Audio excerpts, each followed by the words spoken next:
Greetings, wild and weirdos and weirdettes out in Wild and Weird Radio Land. It's our Ron. That is Joe. I don't know where our names are at, but they're usually right here. This is going to be an epic show of epic proportions. One may say it may have even been beamed into my head at some point, or Joe's head whilst out in the field. I don't know if that's the case or not, but some could make that claim. I won't make that claim. However, I will make this claim. Tonight will be a very serious show, but it'll also be a very fun show, just like all the other shows. Also, I have set your goal over there back down to 10 because you deserve it. And we want to show you something really, really cool. So when that thing hits 10, boy, do we have a bit of footage to roll for you guys that you're going to really, you're going to find interesting. I think you're going to find it real interesting. It's made just for this. So be prepared. You're going to love it. You're going to love it. Now, I understand that there's going to be a whole lot of folks who are coming back to watch this replay because right now, Small Town Monsters, the producers behind Paranormal Horizons, are doing their Kickstarter live right now as well. So you guys who are coming back on the replay, thanks for joining us. Thanks for checking it out. I'm going to hit everybody who's in the room. LR has just kicked off the night, Joe. LR kicked off the night. LR kicked it off. Going to bring in, appreciate you, brother. LR, you are the man. Many blessings.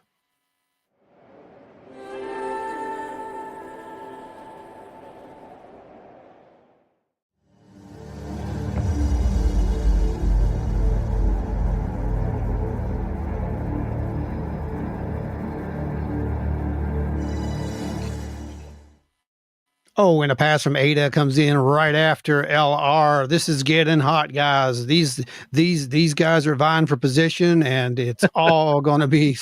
I'm kidding. Here comes Ada.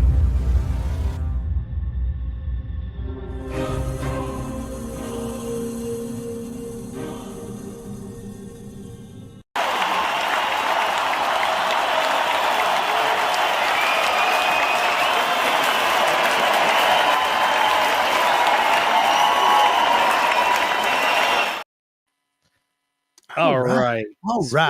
Spooky's in the house. Ada's in the house. Uber's in the house. Power Man. Welcome. Come on in. Gary Schuler. What is going on? Anita Allen. Good to see you. Hey, Donella. What's going on? Welcome. Good to see you. You are by far one of our favorite human beings, and it is awesome having you join us all the way from the West every single week. You're awesome. That's devotion, kids. That's devotion. Really is. Kenny Hess, you are much appreciated as well for everything that you guys do continually to help support this show. And you guys are going to see some of that tonight. If they hit the magic mark, they're going to see some of that. That's right. If they hit the mark. We gotta make them dance a little. Linda Sigmund, thank you for joining us tonight. Terry McCullough, good to see you, brother. Good to see you. Can't wait to see you in person again sometime soon, man. It's coming. I've been really reminiscing about some of the stuff we've done in the past and missing some of the folks face to face. Let's see who we got else. First timer here. There's a first timer. Oh, wait. What? First timer? Right here. Where'd it go? Right here. Octopus is here. Would you quit? Right here. First timer. Vincent Ellison. First time. Be gentle. We will try. Welcome. We make no promises. Larry Hose is in the house. Eyes in the Woods in the house. What's going on? Gary Schuler kicked in. Gary Schuler. Del Ty is here also. Long time no see, Del. Good to see you in the chat. Nancy White kicked in. Looks like we're moving toward that goal. Nance jumped on. We got the goals. We're getting there.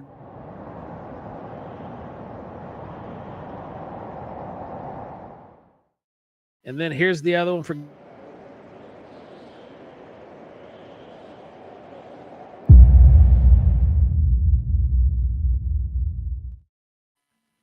Tony. Beautiful. In the house. Jen's in the house. Dances with Worms is in the house. Everyone. Thank you, everybody. West Virginia Watcher Files is here, everybody. Say hello to West Virginia Watcher Files. Hey, Watcher Files. Look at you guys. Can't wait to see you all either. Y'all, Larry Hose. Oh, yeah. Larry Hose. Thank you, sir. Appreciate it. I will not dance for Ron's pleasure. But you have. That's how this works, Larry. That's how this works. Remember?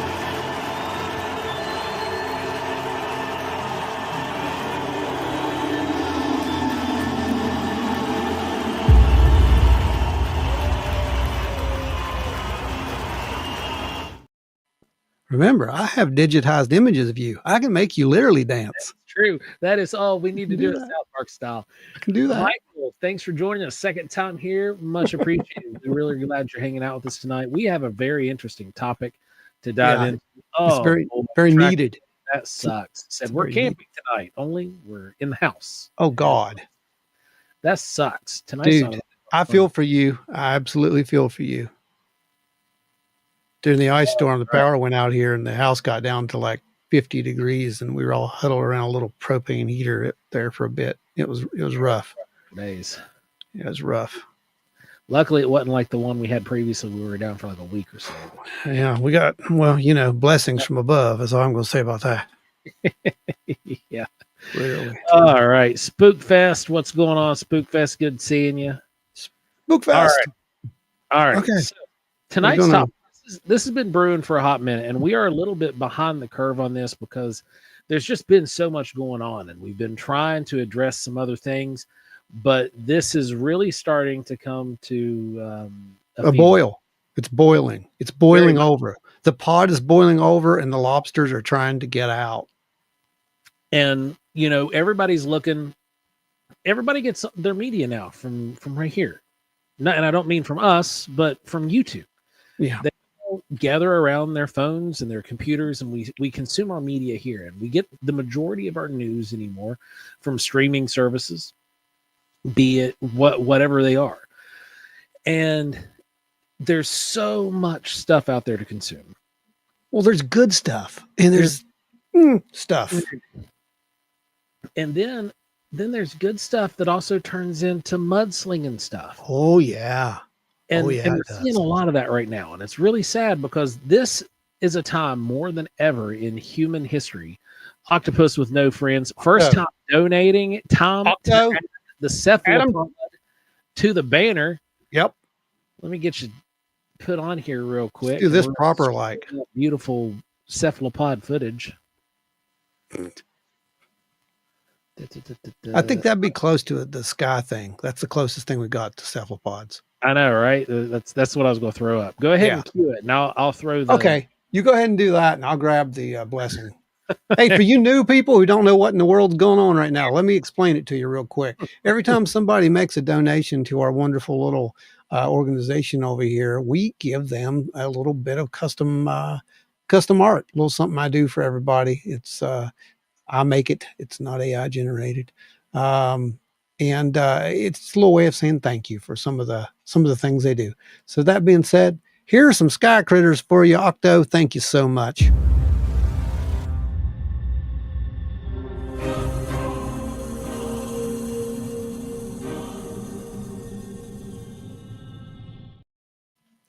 Sometimes we're serious. Sometimes we're just, we're us. No, you actually have to be not so serious sometimes. And I think that's one of the issues with what's going on right now. I've watched every morning I'll get up real quick while you're doing that. Every morning I'll get up and I'll usually come in here on the computer and I will work on, trying to get our stuff done or work on Paranormal Horizons, which is normally what I'm doing. And in the meantime, whilst I'm sitting here going through some of this footage or uploading footage, I will listen to an occasional podcast or, video cast or whatever. Or a news piece that comes along. And I'll promptly usually send it over to Joe because there's always something there of interest. Well, just this, and we're both up really early anymore. So we're bouncing stuff back and forth bright and early before the sun's up. Yeah. And we usually just like look at it and we're just like, oh, no. But the past couple of weeks, it's escalating into almost a pseudo war, a battle between talking heads. Right, Joe? Absolutely. Kenny Hess, thank you. Kenny.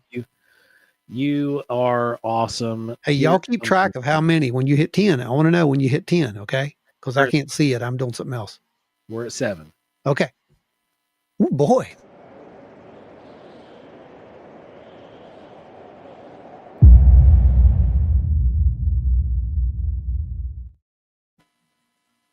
The Deuster's in the house. What's going on, Dewey? Dewey. Hey, I got your acrylic cut, and I just got to polish it, and it'll be ready for you, bud. Those last ones got lost in the mail, dude. Along with, I shipped his and Danny's stuff out and Larry's stuff out all at the same time. Deucer's and Danny's stuff never made it to their. Doesn't surprise me at all. And Larry's, it took, good Lord, it took forever for Larry's. Anywho. Got them added. Okay, good deal. Now. Yeah, it's octopus with at least a few friends. There you go. Let us begin this, and let us put a disclaimer here. I want to make sure that people understand some things. First of all, number one, these will be opinions and there will be a facts. We will state which are which. Okay. Right. 100%. That's going to happen. There'll be speculation. We'll say, okay, we'll speculate, etc. We're not going to tear anyone down. We're going to present facts, and we're going to present our opinions about said facts. Okay. It's a heavy topic. It is going to deal with the belief systems that are pretty much permeating all through the ufology now. I don't know what's happened to ufology. Ufology has all of a sudden decided that there are guidelines and rules for ufology. It's got Bigfoot syndrome, man. Oh, thank you, Joe. I'm sorry. That's accurate, I think. It developed Bigfoot syndrome. Yeah, you know more about that than I do. But yeah. It really has. The infighting has become so obnoxious, and then what makes it even worse beyond the infighting is the, I guess we'll call it, promotion and propagation of said infighting. Because it seems like all of these shows are feeding on it like they're the Inquirer. That's a good point. You know, it's like they're and not even, it's worse than the Inquirer. It's more like Esquire, that old soap opera magazine that had all the, oh, what is she going to say to this response? Right. Oh my God, that's what this is becoming. Yeah. Along with the news stuff that is so confusing. Well, I'm just going to go right ahead and say that, because there's elephants are sitting here in the room, the Lou Elizondo and Greer thing has just become this massive ping pong game. That's what I think I've told you is what I think it is. It's just back and forth. Going across X and YouTube to the various platforms, it has hit a fever pitch for sure. It's unreal. That one particularly is boiling over. And I have to say the least aggressive of the two, again, my opinion off what I've observed, what I've seen, the least aggressive of the two is Lou. Yeah. That's what I've seen too. So that's accurate. I think, in my opinion, that's accurate. Joe Strick, Sean, I wish that's what this was tonight, brother. I'm all out. But no, you're right. It's a real shame. It is. And who suffers for this? We do. Exactly. Because right now we're at a point in history right now that we have not been at before. We are in a point in this so-called disclosure that we have never been at before. We've said it before, disclosure's over. It happened. It's all done. Now we just have to move along. Yeah. We have to get to the point where we can do that. Well, we can't do that if we're slinging dirt at each other. No, we can't. We can't. We all get covered in mud and we're all blind by the end of the evening. Yeah. It's a mess, and it's very disappointing. I expected more from a lot of these people. Adam Good's in the house. Adam. Folks, I expected more from a lot of these people. There's, and it's not just it. You even have people fighting indirectly. Yeah.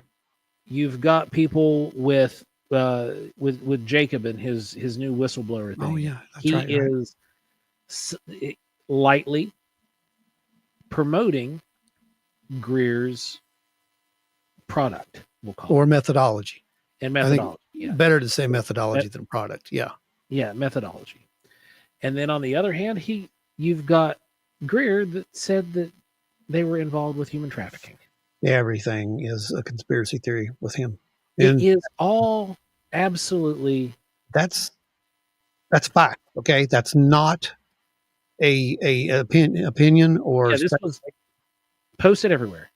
it's literally, if you do any research on this man, you will find that he ties himself to a specific biased belief system. And he always has. Always has.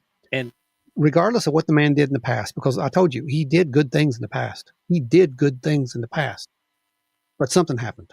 He was critical to reach the point where we're at now. Yep. Something happened within the last decade, and it was visible that people began distancing themselves. I'm not going to speak for these people, but you'll notice that he was no longer being interviewed on any of the major networks. That's right. And that's all major networks, because there were things on Discovery that he was appearing on. There were certain things that UFO was doing that they would have him on, and all of a sudden, radio silence. Yeah. And I'm not sure. Maybe it all came out that he was just the way that we're seeing now. The Greer that we're seeing publicly now. Maybe that's been who it's been all along behind the scenes, but now that disclosure kind of happened without him, maybe we're getting to see what everybody else has always seen. I don't know. So do you think it's kind of like, and this is speculation. Yes. So let's put that there. This is speculation. So do you think it's kind of like he's just trying to be seen, like desperately be seen over top of this, because he was, like I said, he was among the first. So, I mean, come on, you know what that feels like when you do something he was a first. Forerunner when it came to disclosure and UFO, releasing UFO information to the general public and getting that information into the hands of people that needed to have it. Yeah. Then he was also, whenever those things weren't working anymore. Adam Good just hit us at number 9. Is that 9? Straight 8. Is it 8? Okay, 8. Yep, 2 more people. 2 more is all we need. 2 more.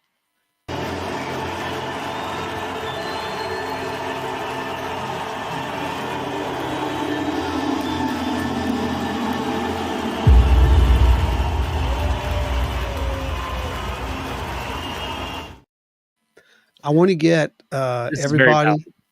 Did you? Yeah, there you go. There it is. Yeah. The level of infighting among Saucerians was what Air Force saturated groups like NICAP were best. Yes, they did. They infiltrated those groups just because of that right there, and to split those groups. Absolutely. We're best known for instigating, perpetuating in the 50s through the 70s. And it is the same thing, except we're doing it to ourselves this time, probably.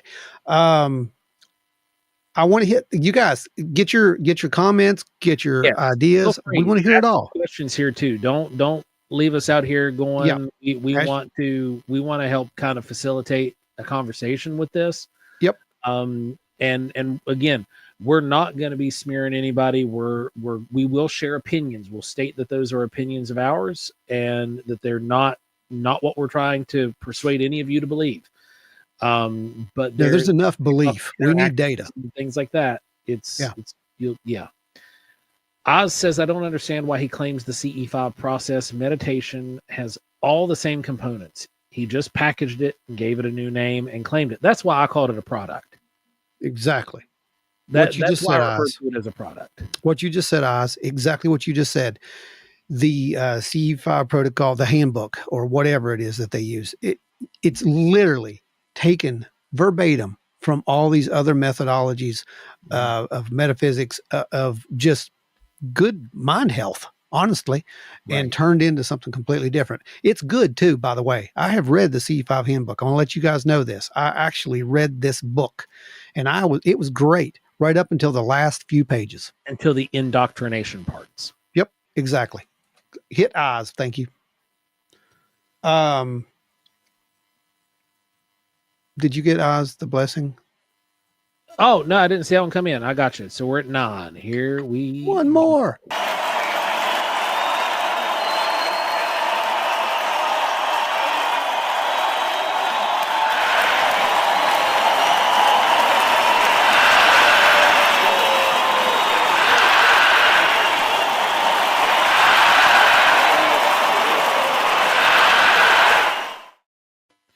Nikki Bennett has joined us as well. What's going on? Welcome, Nikki. Out there. Yeah. So anyway, as we were saying, meditation. It's been around. It's been around forever, right? I mean, you know this as well. Modality to communicate with the unseen realm for millennia. Thank you. Okay. Now, what CE5 in that type of communication does is it does start to bring in the ideas that we might not be dealing with a purely nuts and bolts thing. Right. But again, depending on how you view it, extra dimensions, it all gets hairy. We're starting to get in it, and we're going to unpack a lot of this. Don't worry. We're not going to leave like the boxes sealed. We're actually going to open them and talk about some of this stuff. Finding the trackway broke us into 10. Thank you, trackway. Thank you. Did we do it? Yeah, we did it. Man.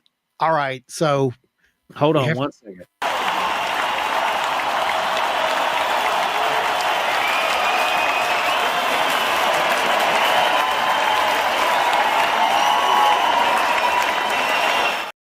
All right. So not right now, because we're in the middle of a very important discussion, kids. But at recess, you get to see something really, really, really cool, and you're going to love it, especially if you are the people who've been backing us and helping us all these months and years here. So to that, before you even see it, thank you. Let's get back to the discussion, though. Hang out. Trust me, you do not want to go anywhere. Yeah, this is you want to see this. Things you did this. Okay. Go ahead, Joe. So Tony says that CE5 would be called channeling space intelligences back in the 40s and into the Z-aughts. Then when Meade Lane's Borderland Science Research Association was exploring the subject. I'm not terribly familiar with that one. Ron, are you? Probably know more about that than me. No, actually, I don't. I'll be 100% with you on that. And here's why. Because I never really considered CE5 to be something. It was just something that we did. Well, and it's very argued, especially with the Monroe Institute, right? That you're even communicating with. They'll refer to it now as the NHI, but they're gonna say it's not UFOs you're communicating with. You're communicating with extra-dimensional beings. Monroe actually said it was source. The source. The source. That's right. So that's kind of where that goes. Tapping into the source. Yeah. And his stuff didn't say the source; it just said source. Source. A like source. Verb. Like we don't know what it is. We don't know what it is. Yeah. Exactly. So Hellbent says, by the way, what's going on? Hellbent, good to see you in the house tonight again. A person can be on the cutting edge of NHI disclosure and also have personal traits and characteristics that most people find distasteful. The two are not mutually exclusive. That's true. Yeah. That's true. And unfortunately, Greer is one of those people that has really began peeing in people's Cheerios. But it's uncalled for. That's the whole thing that I'm getting at. Right. Because he's not just peeing in people's Cheerios about their ideologies. He's lobbing personal attacks. Mind you, I think Lou did slide the first card across the table. Maybe. If you look back on the internet, the first one says that, he took a slight against Greer one time, and then all of a sudden it was like, okay, I'm going to get you until you're tired of getting got. Right. And yeah, so we are talking about Greer. That is who we're talking about right now. We're talking about right the now. Greer Elizondo tiff. Right now, it's that little battle. We're gonna there are other personalities. Yeah. Just because this is happening right now. It's unfolding in real time. They've both been on extremely high profile platforms recently, and there has been some salvos fired. Joe said, I thought we were talking about Ron. No. And but you know, we're looking at this stuff from the outsider's view. We're trying to approach what everyone is seeing as if we're not insiders and we don't know some of the stuff going on behind the closed doors. Just from where we've been in the communities for so long, we're privy to other informations. And it does raise a lot of eyebrows, because you see these two people who are supposed to be pioneers of disclosure, and it's getting ready to turn into the UFC. Well, you got Foggy Flower out here. Hello, Hellbenders. That's for Hellbenders. that's for you, Hellbender. There's one here somewhere. Joe, that's for you, Joe. That's you, Joe, and Dooster, and a few of you other Hellbenders that hang out with us every yeah, week. we appreciate you guys. So it's really disheartening for me, because I would love to see these two guys come together and just be like, okay, look, we need to just put the differences aside. We need to put personal beefs aside, and we need to run at this headlong, because literally the only way both of these people have, from day one, when they started getting a microphone put in front of their face, both of them have pushed the "we are disclosure" narrative, and now it's one of them is pushing "I am disclosure." Yeah, that's exactly what it is. And it's it sucks seeing it unfold. Well, it's kind of scary when you get the "I am," isn't it? Yeah, man. Like whenever it's a really touchy subject, that whole thing. Because when I was a minister, right there, phenomenal, it should be humbling experience, not an ego booster. Yes, absolutely. Yeah, it should. Exactly. When I was an active minister, I made sure that anytime something happened, I made sure to alleviate myself from the causation. I was there. I might have been used as a conduit, but it was not me. I had nothing to do with it other than the fact that I was there, and I allowed my yes to be used. And it was a very, and then as a chef, we're in a team, we're in a brigade, we're working on a line.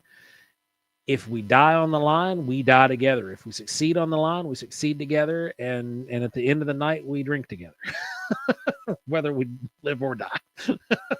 Well, one might lead to the other.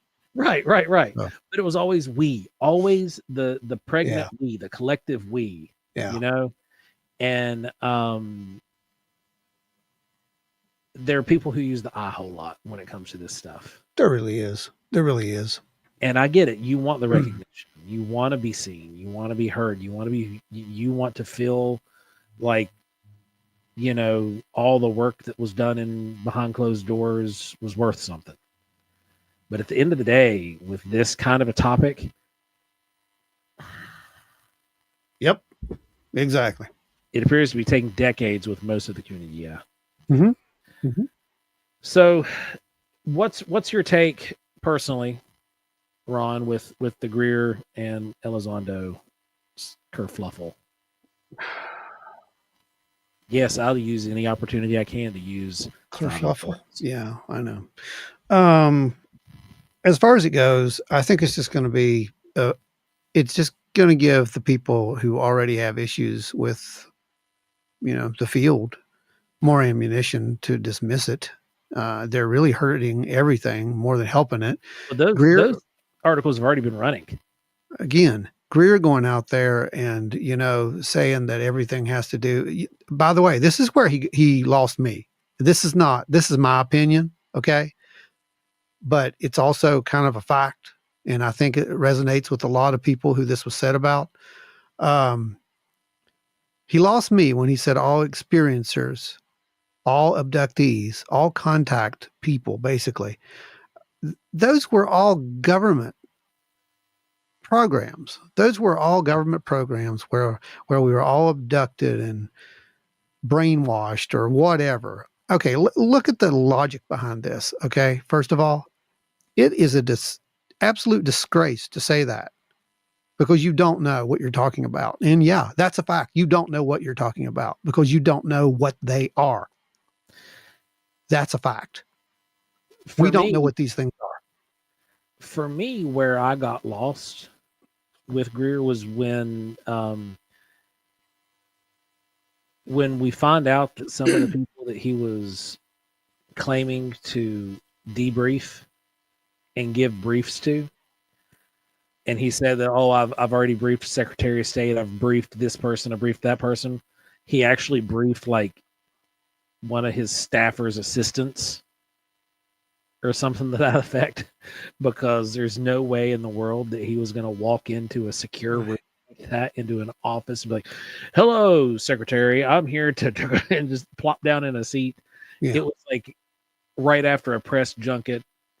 It was almost like an assault of words and information, and then would say, "Well, I've briefed so and so." Yeah. And that, Yeah. Yeah. There's red flags. yeah, You want to talk about it? There's red flags. There's red flags everywhere. And you can believe the man. It doesn't matter to me. It really doesn't, because that's the thing. We have the freedom to believe whatever we want to believe. But if you follow someone on blind belief rather than actually doing some research, it can get dangerous. Enzo says Greer may have sent an info pack to the White House, but that doesn't mean he debriefed the president. Hey, guess what? We've sent letters to higher ups before, but it doesn't mean we've briefed anyone on anything. Now, though we actually did, but that was not to do with not UFOs. with UFOs. It was reptiles. No, it was reptiles. Now, we're going to take this coin and turn it on the other side. My biggest concern about Luis Elizondo is that he was one of the most decorated individuals in the military. He specialized in psyops. He specialized in mass disinformation. Hold up just 1 second. I want to address this because this has been said a few times about him. Greer told people that something incredible was going to happen within a couple of weeks. He was adamant about it, but nothing happened. That's kind of true, Linda, but he also... but he knew that something was brewing, and we knew something was brewing too. We just didn't know when it was. Now these guys have a lot, they're talking, okay, behind the closed doors. Press folks in their pockets that they they're getting information from inside. Oh yeah. So exactly what it was. He knew that something was going to happen. Now, what did happen, Linda, was that that was right before Barbara came out on Ross. So remember now, that Barbara interview had been recorded. How long ago was it, Joe? 2 years? 2 years. 2 years. Yeah. So they kind of knew something was in the works. Yeah. They just didn't know when it was going to drop. I think he found out. The word behind closed doors was that Barbara was originally supposed to be one of Greer's prom. Yeah. Like come forward whistleblowers. Yeah. Have we heard any confirmation on that? He met Greer at a conference, and he admitted all this in the interview, and he was there scouting some of the whistleblowers to turn them over to the FBI. And then that's when he kind of flipped the fence and decided he was going to become a whistleblower himself. Tony says, I don't know that I agree that it's necessarily hurting the field. The discussion needs to happen, and I think we've erred on the side of politeness rather than doing that. The discussion needs to happen, but we don't need to be leveling, personal insults publicly.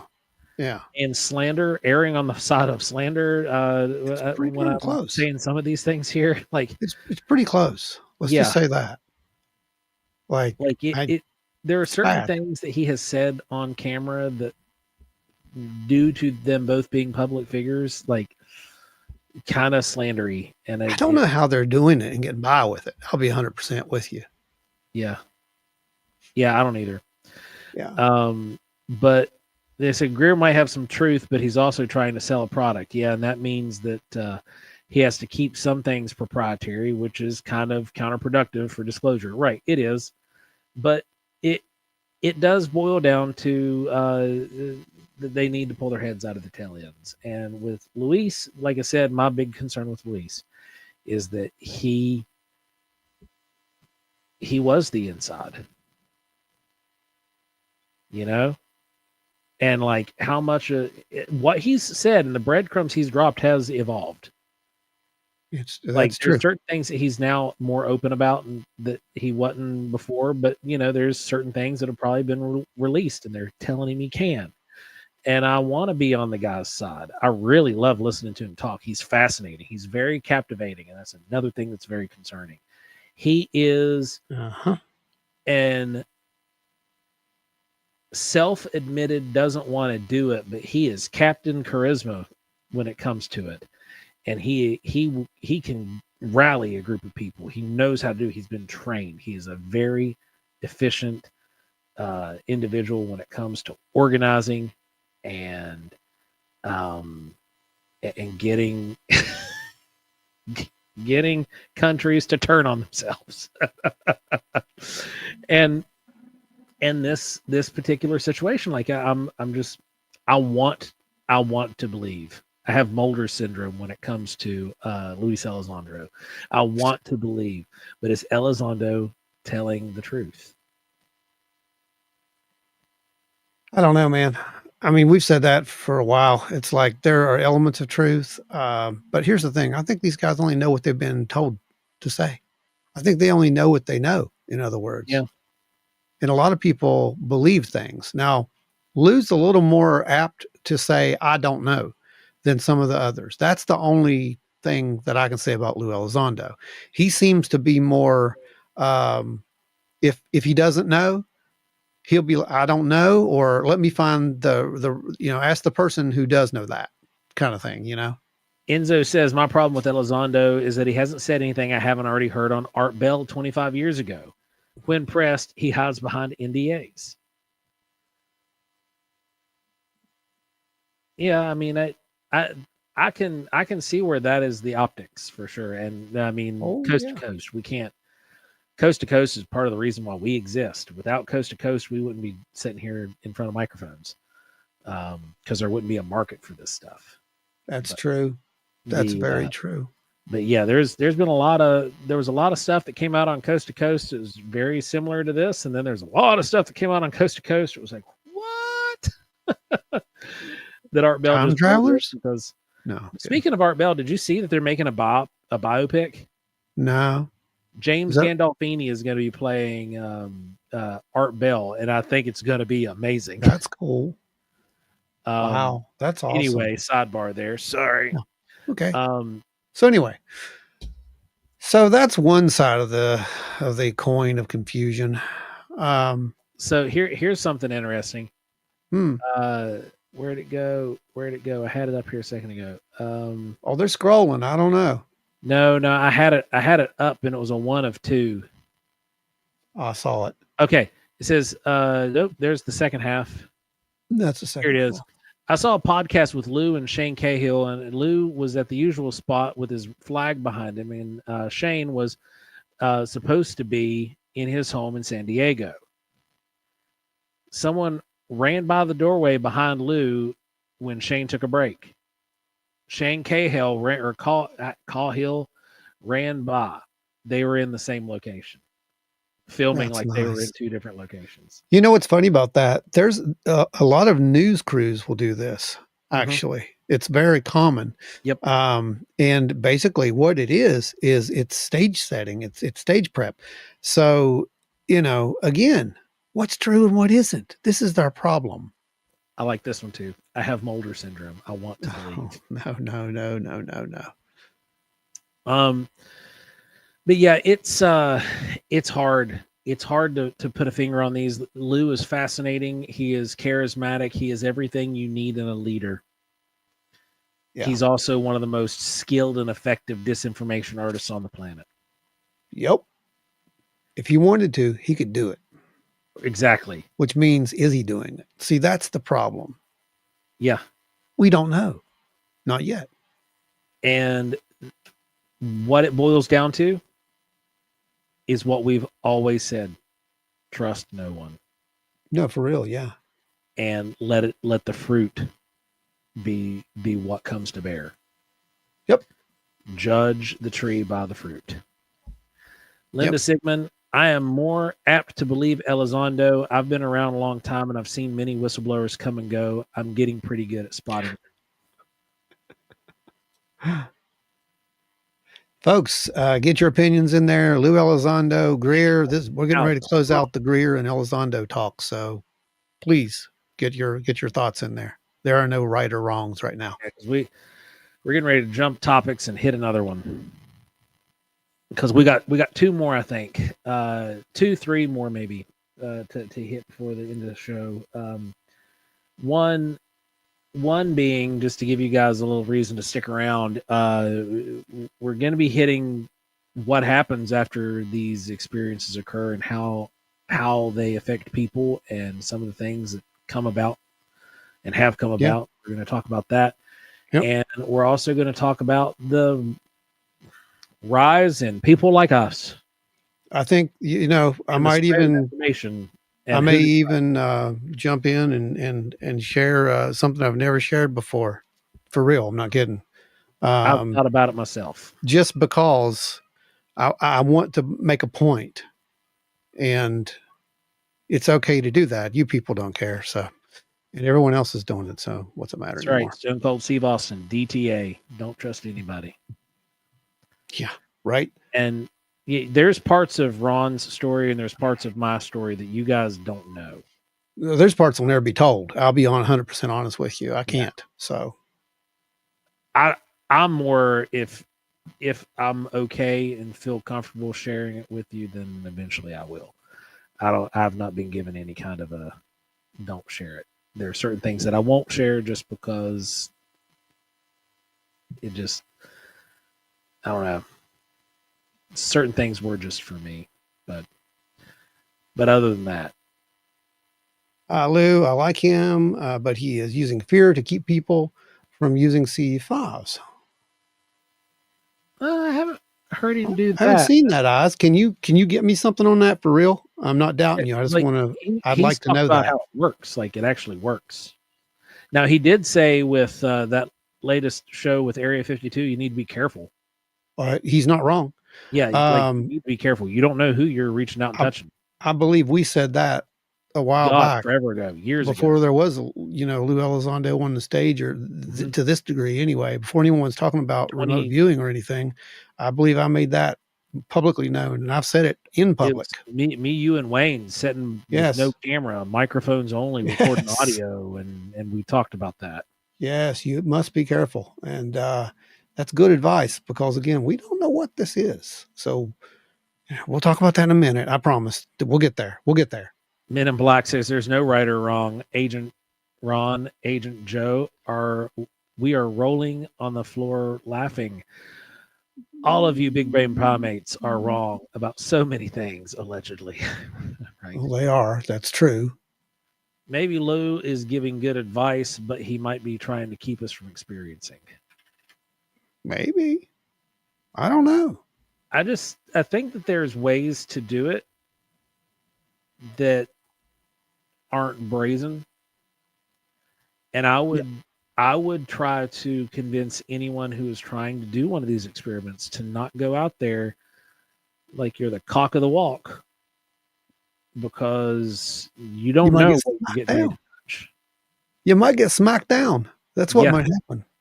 And it might affect you for the rest of your life. Well, okay, we're talking about it now. Let's just segue us right into the next phase. Let's just do it.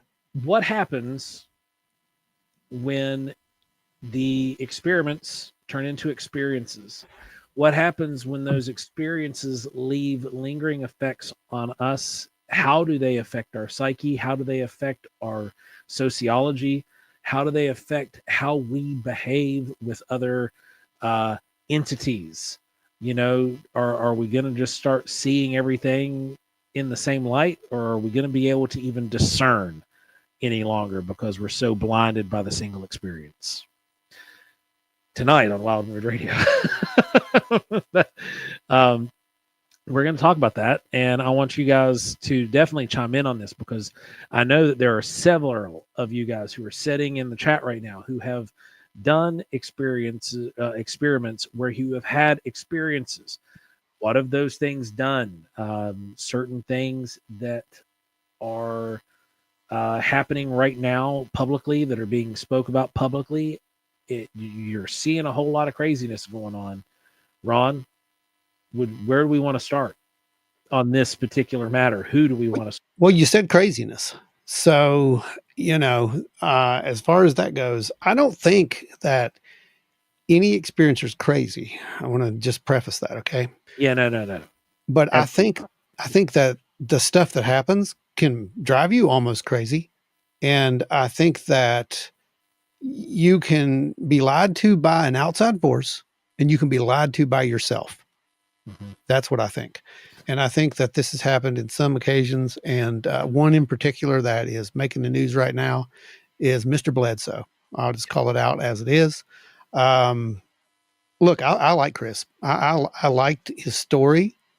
When I was reading his story, I was just like, wow, this is amazing, because some of this stuff I can relate to.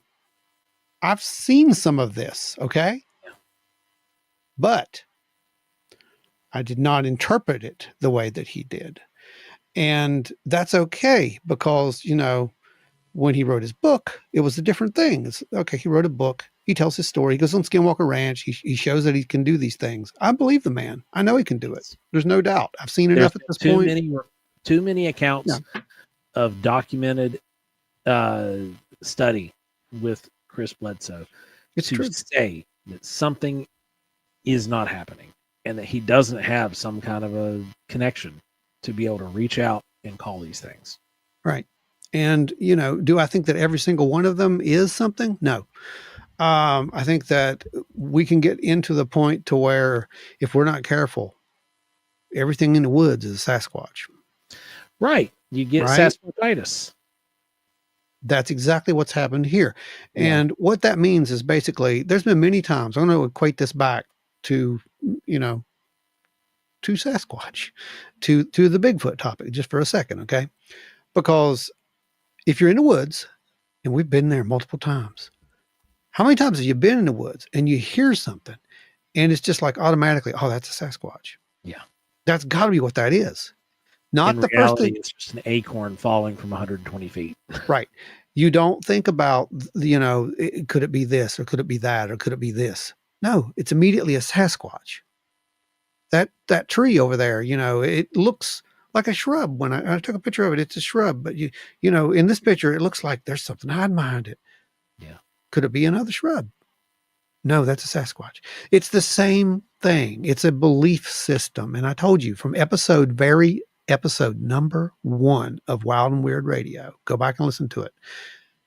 A belief system is the most damning thing in this community. Okay?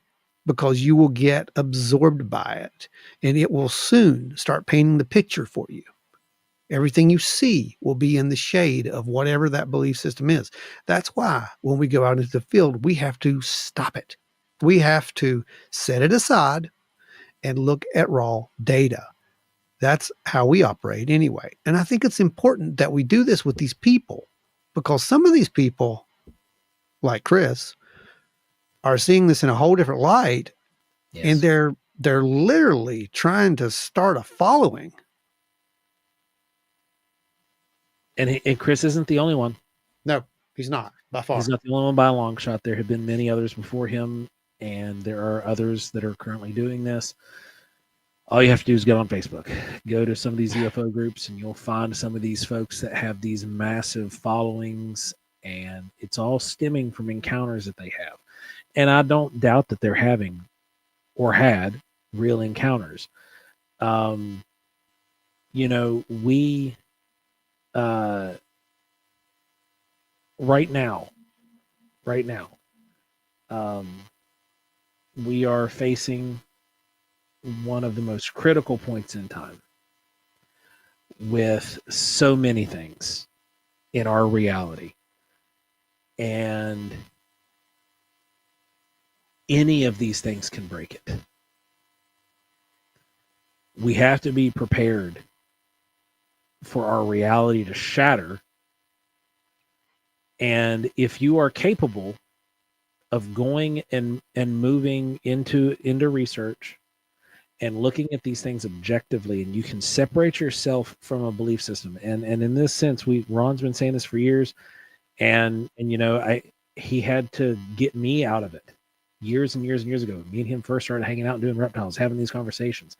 You know, he would tell me, you got to look at it outside of the belief system, because I was constantly viewing it through the scope of religion, because that's all I knew.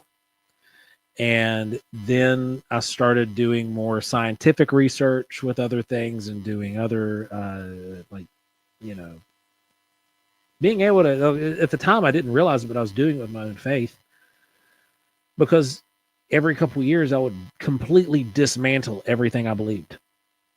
I would shut it off and break it away and go back through it brick by brick to see what still stuck with the new knowledge and the new information I had, and see what still stuck. That took years. It took years. I watched you do it. Yeah. And that wasn't the first time I'd done it either, but this was the most drastic. It was the biggest change. Yep. Fundamentally. Because there was a whole lot of information that I had come to learn in the time since the last I did it. And I am able to go in and research these things objectively without looking at it through a lens. Now, I can still have my own opinion. I can come back from it, and I can have my opinion of what this data could mean, what these entities could be, but I'm no longer going out into the field and seeing these things happen and coming up with a preconceived notion based off of my knowledge base, based off of what I experienced in the past. I'm looking at it through new eyes every time.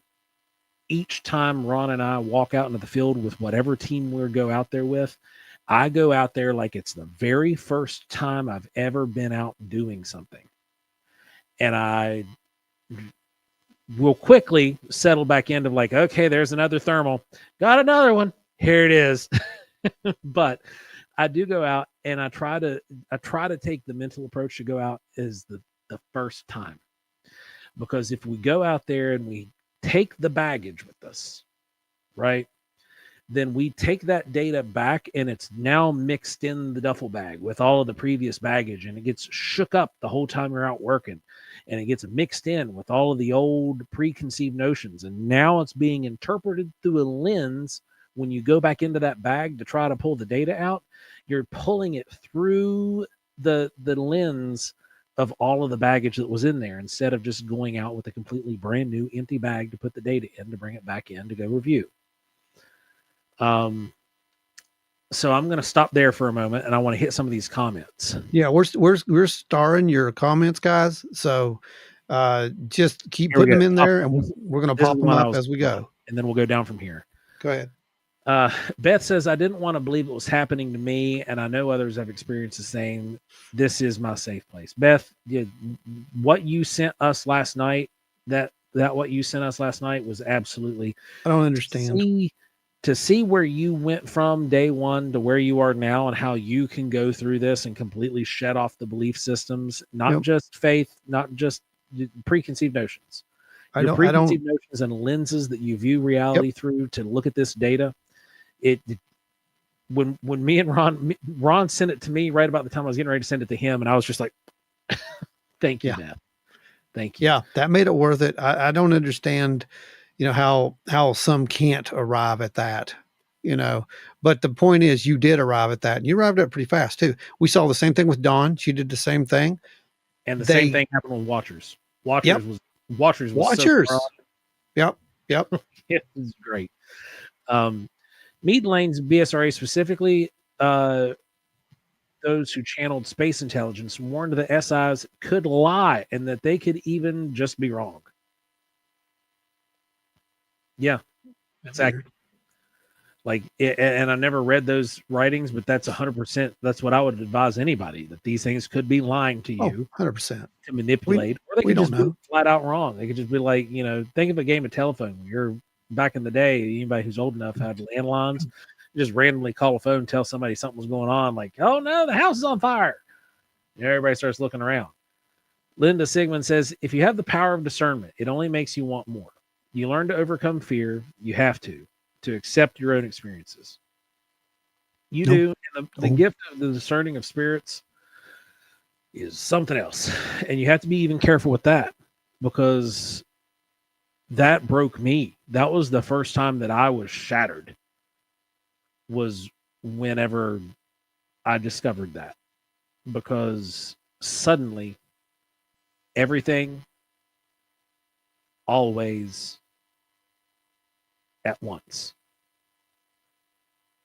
If you got that kind of ability, then you know exactly what that means and how overwhelming all of that was at 16 years old. Vincent Ellison says, show's got me feeling like Bigfoot on the headlights. I guess it's better than feeling like Bigfoot on the dashboard lights. See what I did there? Meatloaf reference. I saw that. That was good.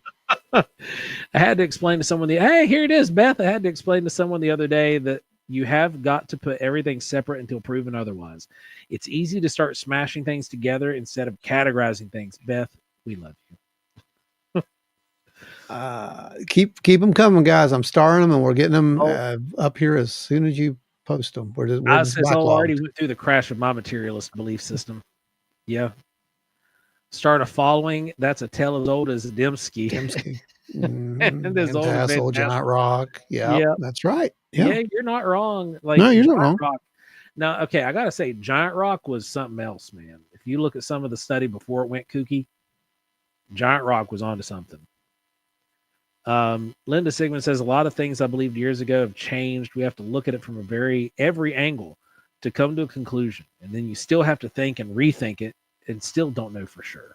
Exactly. And you should always question it. That's the thing. You shouldn't just be, this is 100% going to be this. Always, ever, forever. This is just this. Yeah. Anita, this is how it operates. My belief system is too weird actually to explain, but it holds. I will explain aspects that seem disconnected, so it seems it changes, but it's just facets of the whole. Gary Schuler says personal growth takes effort and time, 100%. Oh, yeah. Sure does, buddy. Linda says you experienced it. What is it? Yep. What was it? We still may not know. I have seen many wonderful things, but it just keeps pulling me deeper and deeper into the rabbit hole. White rabbit. Oh, we understand that white rabbit just fine, Linda. You're absolutely right, too. Enzo says channeling anything could end up with it lying or being inaccurate. Yeah, that's exactly right. That is exactly right. Exactly. Walter Ballard, a true skeptic is your best validation. It really is. Sometimes your best friend, too. It is. It is. And you have to go into, we call ourselves skeptical experiencers. And part of it has to do with the fact that, we do take reports, but we have a litmus test that we can run it against. Not saying that every experience is a cookie cutter or matches, but there are tells. There are things that tend to line up. Kicks off more activity for one. It does that. It tends to do that. Oz says, after doing deep dives since October 2014, I have come to suspect that all the phenomena expresses itself differently based on the audience. I think fear leads to more negative experiences. It's important to remember that whatever the truth is, whatever the phenomena is, it's always been this way. It's okay. Yeah, no, I agree. 100% right there. I agree with that. Always been this way. Wholeheartedly. Whatever this phenomena is, it's always been this way. Yep. Beth says, I think what helped me was when the sub has been subjected to all kinds of paranormal when I was young. Then the orbs, the UFOs, the Sasquatch, so the paranormal just kind of prepared me. Tony says Mulder always needed balanced with Scully and vice versa. 100%. You have to have the counterweight. Otherwise, the scales tip too hard one way and you can't rebalance after that. Yep. And that's where we're at with some of these characters. And I call them characters. The characters. Watch it evolve. Oh, it evolved. Man, did it. But all right. So let's go back to this Bledsoe thing for a second. Okay. Yes. Folks, do you even know what we're talking about? First of all, do we let's go there. Let's talk about it. UFO of God, some of the predictions he's made about doom and You know, gloom, but then changed them from doom and gloom to awakenings. yeah, just whatever. Yeah, let's throw this on the table and let's talk about it. Because here's the thing, you know, he originally goes into this spiel about, meeting all right, there you go. Yes, another Bledsoe story. Um well, I know the Bledsoe story, and like I said, there are elements that are 100%, I can understand. He did have an experience. And then there are elements that get muddied, Yeah. muddied by Might have belief systems. Um, but he's not saying anything that hasn't already been said. The lady contact seems to have attracted a lot of attention. Well, I mean, yeah, that's true. It attracted someone's attention, but it also attracted a lot of oh, what's the word, Joe? Help me here. A lot of followers. followers. That's the word I was looking for. Thank you. Yes, because really, this actually happened much earlier than that. Um, I mean, we're talking about 1917, Mm-hmm. Fatima. It's Yep. literally a retelling of the Fatima story, literally, right down to the miracle, the lady. They called, of course, there's our Lady of the Rosary, but it's the same thing. Yeah. There's a being, and the being interacts, and the being gives information, and the being, you know, gives these things that they must do, you know, and then the being says, I'm going to show everybody. I'm going to make sure everybody believes. I'm going to create this miracle. So everybody's going to see. And then, of course, 70,000 people gather together October 13th, 1917, and the miracle of the sun takes place. 70,000 people saw this. Okay, that's how we know that something happened, first of all. Right. Something happened. And according to those people, the sun appeared to dance in the sky and change colors and move in extraordinary manners before it returned to its normal state. Now, I've always wondered, how in the world did that happen? And now I know how that happened. Right. Because we have sensors. Right. I know how that happened now. And I know how you could literally cause that many people to have this, not really a hallucination, but vision. Yeah. Yeah. You put enough pressure, you put enough EMF in there, you can make just about anything happen. It's been demonstrated. That was the Persinger's work with the God helmet. That was one of the things he said. You excite the hemispheres of the brain with electromagnetic pulses, and they saw orbs and balls of light. Walter Ballard said, strive to make your evidence irrefutable. As a viewer, we see the world through your equipment, not your experiences. Yes. Yes. Yeah. The experiences are really, truly for us. I can't truly convey the way that I am feeling. I can describe it to the best of my abilities, but I can't grab you by the head and mind meld with you to give you those experiences. The only thing that you have to see are measured instrumentation showing you what's happening, and knowing how that instrumentation works gives you an idea of what could be actually occurring. Very, very, very good point, Walter. Oh, look here. We're going to touch this one. I ordered around. He's right. 2026, watch the end of the month as well. Well. 2026, Easter. I'll do one better for you. It's the night before Easter. It's Easter Eve, 2026. I didn't learn that from space aliens, by the way. And I didn't learn that from any vision. I learned that from Chris's book. And he had his first experience in 2012,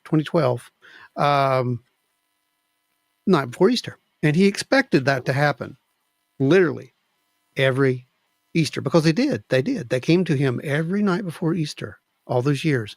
But something happened in 2019. 2019, he waited for them and they didn't show up. So he went out into his patio or wherever he was at, and he sat there and he was trying to figure out if he did something wrong. Why did the lady not show up? Why did they not show up? So he prayed, and he prayed for everyone and everything, and he prayed hard enough to literally pass out, to fall asleep. And if anyone prays, they know this is a thing. This is a thing. This is a thing. You can exhaust yourself through mental exhaustion. That is a very real thing. And what's interesting about it, though, is the message that came to him. Jen, Jen.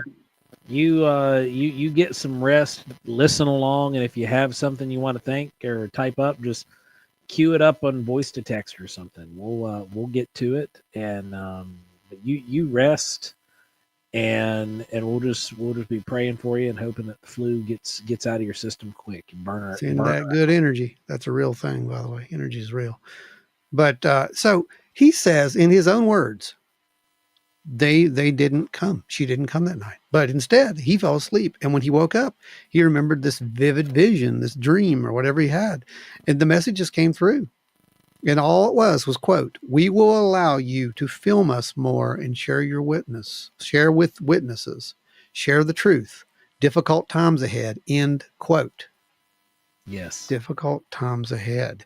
Now, he actually went on a little bit later and he started adding to it himself and saying famine, plague, unrest. These were all just on the horizon. They didn't say that. He said that. Okay. But what's funny is it goes on and on and on. And we get into sometime around when COVID starts taking off. And he thinks that that's what it is at that point. This has happened before. This has all happened before. These people have these profound experiences. I don't doubt that, man. I think he had a very profound experience. And I think that it would wreck the minds of a lot of people, honestly. Yeah. Anyone wants to call him a liar, I challenge that. He's not a liar. And, he went on to conduct all these different, he would pray for people and they'd get better. He would go, and for whatever reason, he was being asked to pray for these high profile individuals. He got tangled up and got government eyes on him real quick somehow. And then you got me over here in the early 2000s doing practically the same exact thing. And there wasn't a single official coming my way. There's many people who can do it, Joe. That's the thing. Yeah, I know. There's tons of people. Many people can do it. It's not just a handful. It's not just one or two. It's no. I used to teach entire congregations how to do this stuff. Yeah. But and then take him out and say, okay, now do the thing. But staying with him, yeah, his interpretation was based upon this deep desire and belief. Did they tell him that it was going to be Easter, or did something subconsciously, based upon what he already wanted to happen, tell him that it was going to be Easter? Or not necessarily one of already expected, because he has this habit yearly of Easter. Right. And there's a spiritual significance to it. It's a ritual. There's a cultural significance to it. Right. And so it sticks out. It's a special day for even the non-religious but label-wearing Christians. That's correct. Kenny says the same thing happened with the Mayan calendar. Yes. It absolutely did. John Keel's book, Operation Trojan Horse, was full of accounts of people deceived by the phenomena. It's absolutely full of it. And there's a really good story in here, one in particular, that if you don't have this book, you need it. And you'll probably understand a little bit about this. But the point is, this phenomena speaks to people. That's what it comes down to. How these people interpret this is something completely different. How did Chris arrive? It's not the phenomena in general. Some facet of the phenomena speaks to people. Yeah, there's an element to it, whether it be physical or how you perceive it. I'm not even sure it's all the same thing, but yeah, like you said. Yeah. But here's the thing, Joe. Where did this come from? Let's talk about where this came from. His latest apocalyptic interpretation of his vision that he never shared with anyone, by the way, until Right. he He didn't did. share with anybody until the Sean Ryan show. Right. And then the apocalyptic vision went from more of an apocalypse to awakening. So Mm-hmm. Tony says, I think given his background, he gave an apocalyptic interpretation consistent with his faith. Yeah, he was Southern Baptist. He did. Yeah, he did. And that's the whole thing. He did exactly what you just said. But his whole thing talks about the Sphinx, right? Isn't that one of the things? There's Yes. an About the Sphinx. Egyptologist friend of his. Because he was in a vision that he had, he was taken, he saw the earth from afar. It was essentially like almost like a recounting of not Job, but Enoch's experience. Enoch. Yeah. Where he saw the earth and he was aboard this ship. He was taken around and had an escort and was told what was what and what this thing was. And then he went around the world, was shown great sights and different things from above, and then landed in Egypt. He was taken to Egypt. And he was looking at the pyramids, and he saw the Sphinx. And he saw that there was going to be something under the right paw of the Sphinx, facing the east. And that a red star was going to rise, and that would be a time of enlightenment. It would usher in a time of enlightenment. Now, Ron, take it. Sounds familiar. Oh, it sounds so familiar to me. It sounds so familiar because there was a show that we were always going to do, but we never got to do. It was before Jesse left, as I recall. And it was on Edgar Casey. And what people don't know is that aside from the Great Hall of Records that Edgar Casey talked about with the Sphinx, there was an ancient legend, a very ancient legend that goes back into the 7th century, actually. An astronomer and antiquarian back in those days, there were these medieval guys, and they weren't medieval. I'm sorry. They were recounting a medieval story that was told to them. They translated it. One's an antiquarian. He got his hands on some of these old writings or what have you, and he translates it, and it tells this incredible story about this medieval king, a great king, and it's a tradition. It's an Islamic tradition.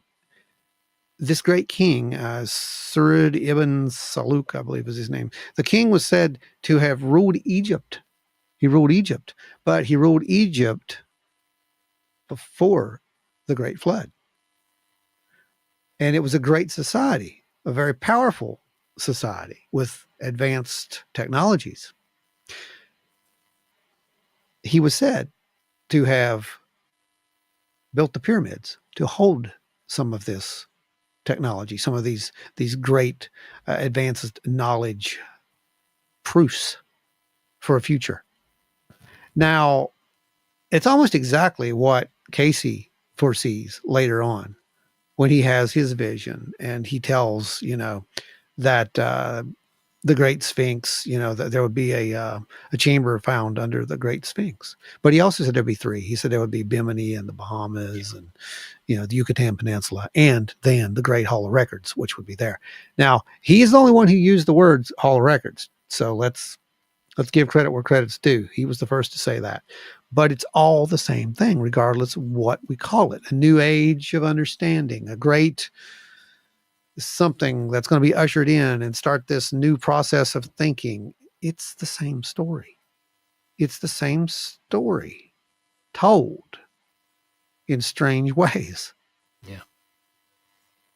So where'd it come from? Did Casey have the similar kind of thing? Well, he might have. Casey was very religious as well, as you recall, and he did interpret some of his stuff through that lens, but he also separated it enough to where he could give these diagnoses, and he knew how this had to work and that had to work. It was a very fascinating individual. Just read about Casey if you don't know anything about him. But I find it interesting that we're dealing with a cookie cutter type message. Great knowledge at the time. What did Casey say? I think it was something like at a time when the world was at unrest. Great unrest. Great unrest. That's when the hall of knowledge would be found, and it would usher in a dramatic new change for the world. Yeah. I mean, it seems right to me. So, is this the same kind of thing? You're based off of some of the findings with the Sphinx, that is becoming a mainstream thought. Yep, it is. It really is. Tony says exactly, Joe, if this is going back to my previous comment, if we say that we're receiving a message from Sirius, we'd be talking about a certain segment of life on a planet there that wouldn't mean other life wasn't there. We could be communicating with a certain set of beings beyond the interdimensional veil, but other paranormal encounters could represent more something akin to animals. The whole thing with this. Oh, and he brings up the other point too. Yes, it does. Yeah. That's my whole point. All these people are saying the same thing. It's what did he call it? The great phonograph in the sky. It's the message. It's the message from the Space Brothers. It's the same thing. We're just looking at it in different contexts and different ways.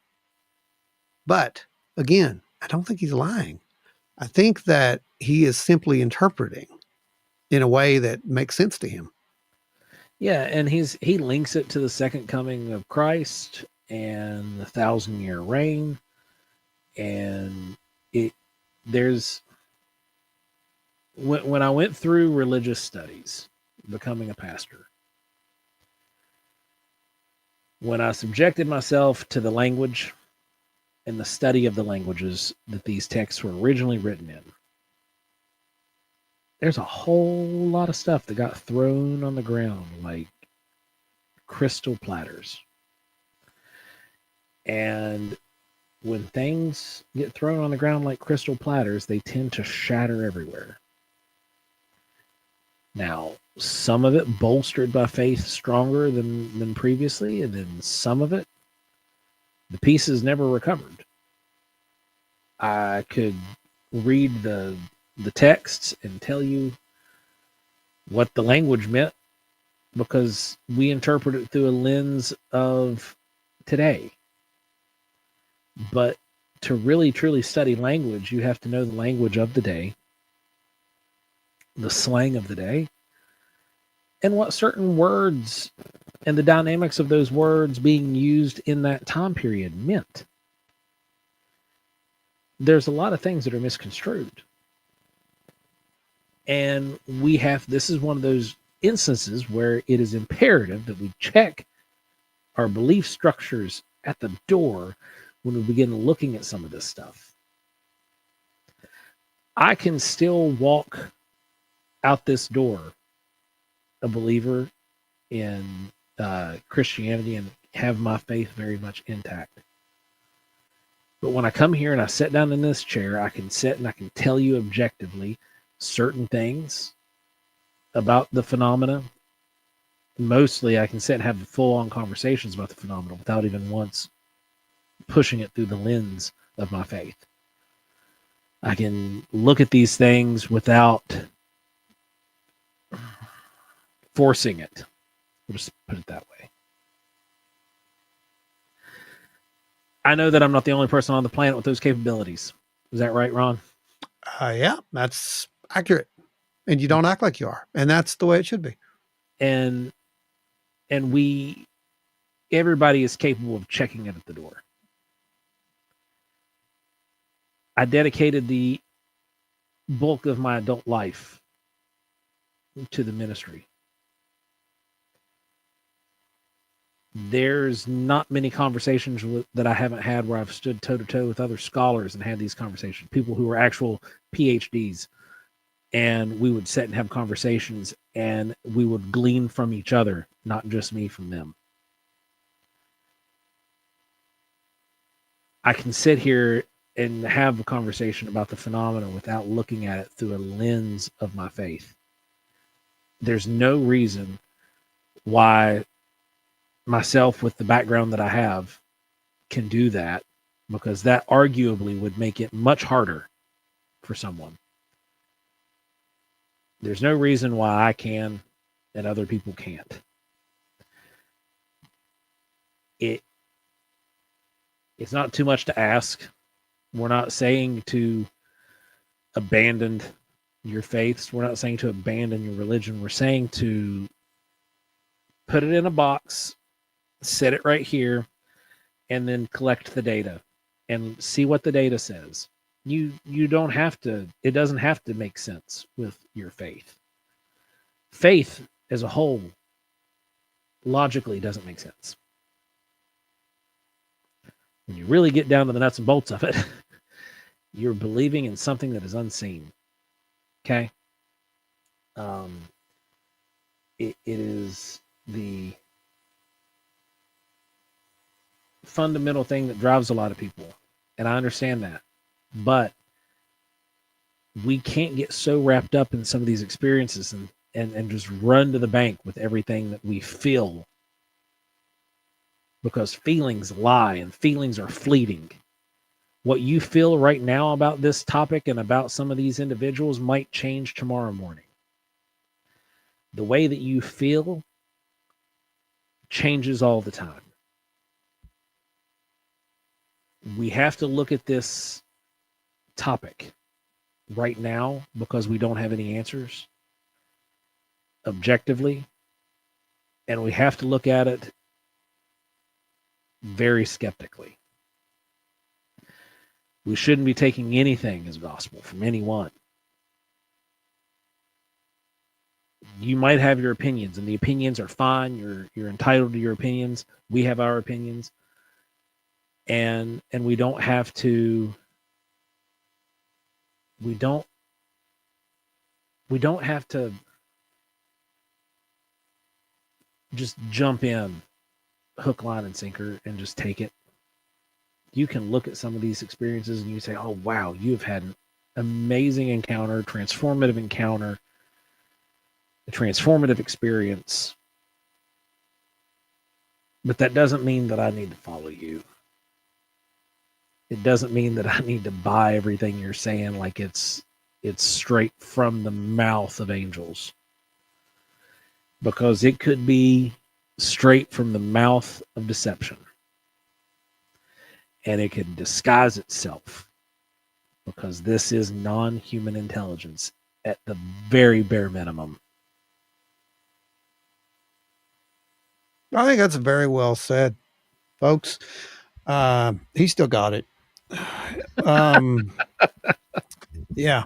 As far as it goes, though, no, you're right. I mean, that's fact. I think when we get tied up in these situations where we raise these people up on these pillars, and it's a pillar of faith. It's not a pillar of knowledge. It's a pillar of faith and of belief, and those things are all fine and good for what they are. But when we're dealing with something like this, we need to know what this is.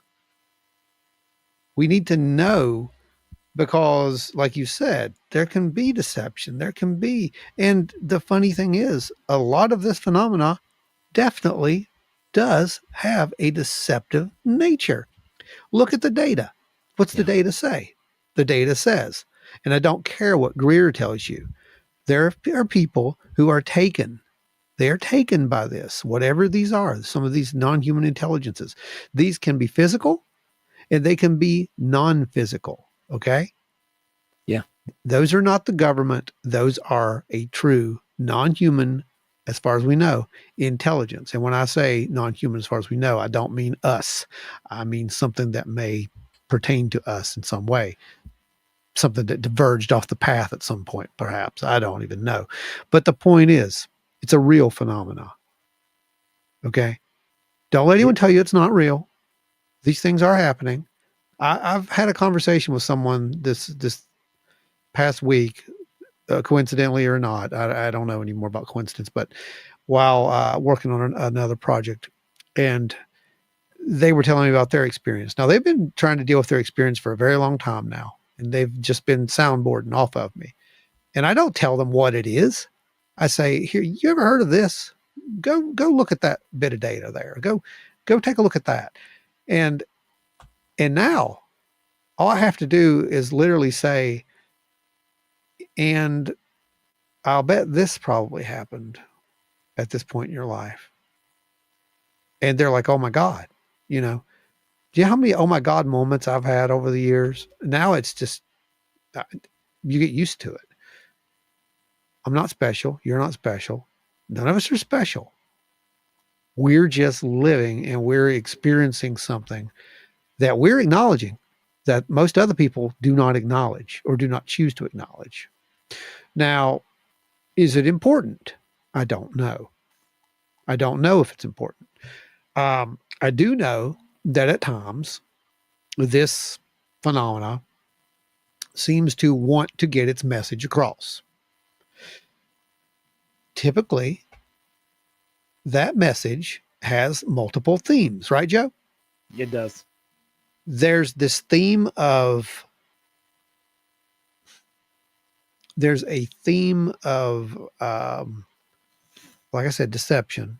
We don't see it for what it truly is. It always hides behind something. It's a blur. It's a, you know, you think it's a deer, you think it's a wolf, you think it's a owl. That's not, yeah, or Bigfoot possibly. It's deception. That's deception. The other one is there's a message. The message comes through. It's easy to see how Chris got to where he is with this Armageddon, this, you know, end of the world thing. Folks, if you're an experiencer, I'm not telling you anything you don't already know. You know that that's part of the experience. You know that experiencers have seen these things. That's part of the experience. Aside from us, one of the best cases I think was the Ariel School, when those kids were communicating with those beings. What did they see? They saw devastation. They saw complete and utter devastation. And they didn't run and say, you know, God told me the world was going to be destroyed. They didn't say that. They just reported what they saw. And what they saw was a vision of destruction. That is a constant in a lot of these cases. And it leads to a lot of speculation amongst researchers who think that, you know, while they're interested and they're trying to, you know, make us see what's going to happen or what could happen if we don't, you know, straighten ourselves up. That may be true. I don't know, because they have a very big interest in our nuclear capabilities. It almost seems a vested interest rather than a big. It's like, yeah. Yeah, it's vested. It is vested. You're exactly right. That's what the data shows. The data shows that it is a vested interest. Like, they are very concerned. And it almost seems like they can use people, experiencers, to get that message across. Yeah. Like, there's something about that. That's the key, in my opinion. Opinion, not fact. In my opinion, that's the key. There is something to do with nuclear weapons. There's something to do with that level. If it were an asteroid, do you think they'd care? That's not what we see. We don't see the Earth destroyed by asteroids. We see the Earth destroyed by, right. So there's something there specifically about that. And, you know, like Lou was saying, even in his last interview, whether you believe him or not, they took payloads out to lure these things. And he finally admitted, yep, those consisted of nuclear material. So what are they doing? Why are they doing it? That's the big question. But it's okay to have a question and just speculate your answers. That's fine. We do that all the time here. Mm-hmm. But we won't come on here and say, this is what it is. What it is. And if we do, there's going to be data to back that up. We got proof. Hard data. Right.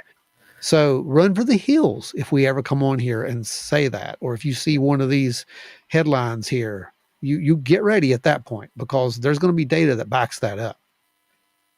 That hasn't happened yet. Walter Ballard says, is infinity a line with a beginning and an end, or a perpetual loop where some knowledge eventually comes around again? Power Band asked if I'd spoke to Paul Wallace before.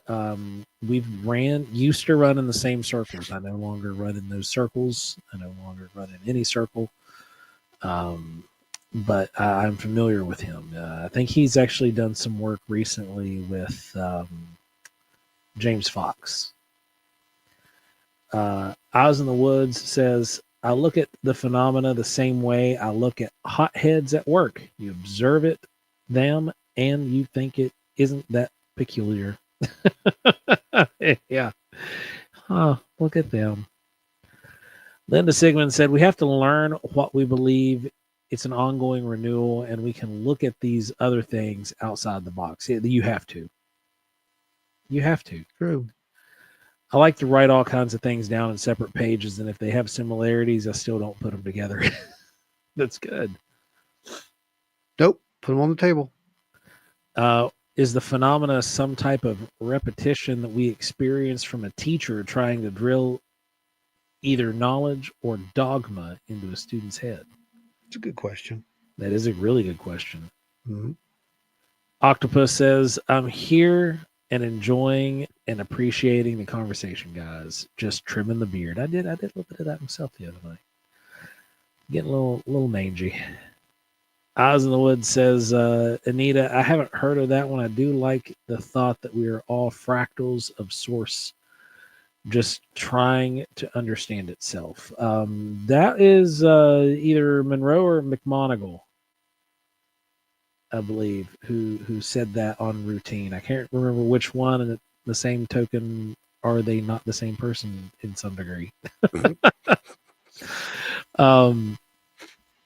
Then Wamberry says, so far nothing makes sense, and that's okay. I'm still going out every day to try. Good job. And that's the thing. That's what keeps people researching. When things start making sense, they're no longer interesting. It's true. It's about the chase. Cephalopods grew beards. It's weird. It's more like algae. Yeah. Danny, good night. Good to hang out with you, man. Be sure to watch the replay there, Danny. Yeah, catch the replay. Leave us a comment, brother. Tony says, I'm nothing if not cheerfully skeptical, but if you don't subject your conclusions to scrutiny, you'll never know if they're truly worth hanging on to your hat. That's right. Yep. You never know if you can really hang your hat on them if you don't subject them to scrutiny. That's why peer review is so important. Yep. Good night, Danny. Let's see.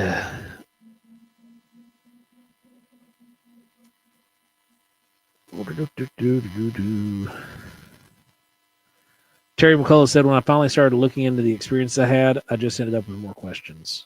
That's how it works, Terry. Beth says, I think I saw my owl tonight. That's awesome. It should come visit you frequently after what gifts were bestowed to it. It probably will. Life. Then Enzo says, anyone that tells you that they know exactly what it is probably doesn't. And it's more complex than we know or can know. You're exactly right. No, probably to that. Can we use experiencers as bait? Voluntarily, of course. Forget voluntarily. We take them out and use them as bait. That's what we call workshops, Tony. Yeah, we've done that. You've been there. Oh, man.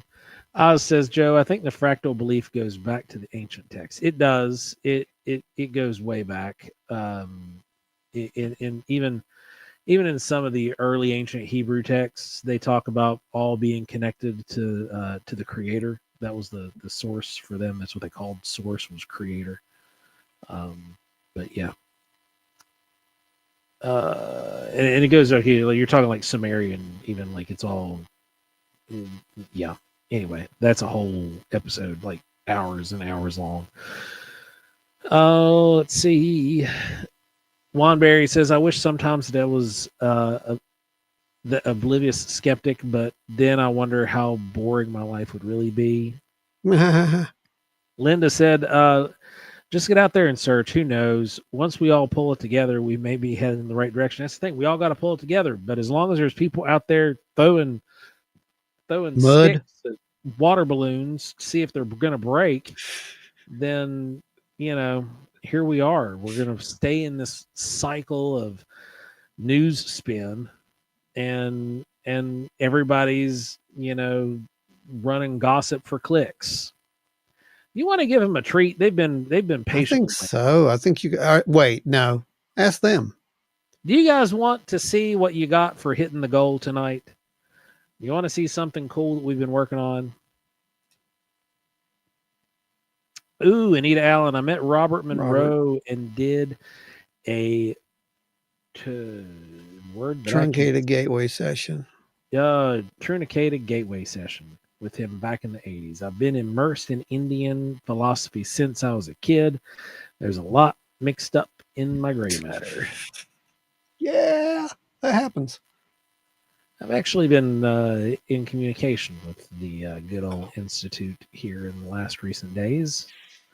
We'll see where that goes, Ron. Yeah. They responded. Really? Yeah. So there's a reason I didn't contact them years ago. I know.